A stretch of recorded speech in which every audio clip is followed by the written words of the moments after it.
Footnotes from the Life Application Study Bible. To finance their great world empire, the Romans levied heavy taxes on all nations under their control. The Jews opposed these taxes because the taxes supported a secular government and its pagan gods. But they were still forced to pay. Tax collectors were among the most unpopular people in Israel. Jews by birth, they chose to work for Rome and were considered traitors.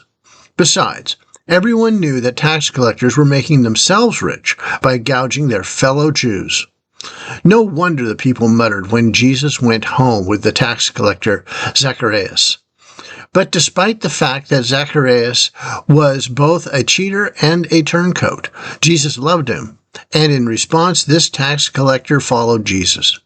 In every society, certain groups of people are considered undesirables because of their political views, their immoral behavior, or their life choices.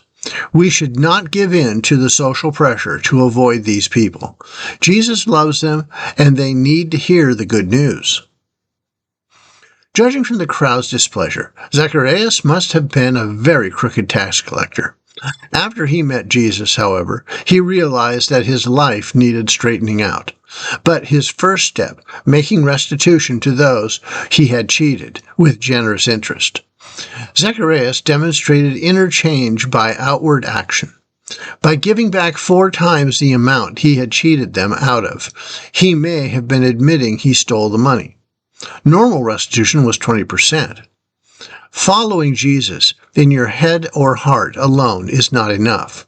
You must show your faith by changed behavior. Is your faith changing the way you live? If not, Jesus wants to transform you, and he has the power to make it happen. Be sure to respond quickly, like Zacchaeus did. When Jesus said that Zacchaeus was a son of Abraham and yet was lost, he must have shocked his hearers in at least 2 ways. 1, they would not have liked to acknowledge that this unpopular tax collector was a Jew, a fellow son of Abraham. And 2, they would not have wished to admit that sons of Abraham could be lost. But a person is not saved because of a good heritage or condemned by a bad one. Saving faith is not determined by genealogy. Jesus came to save all the lost, regardless of background or previous way of life. Through faith, the lost can be forgiven and made new.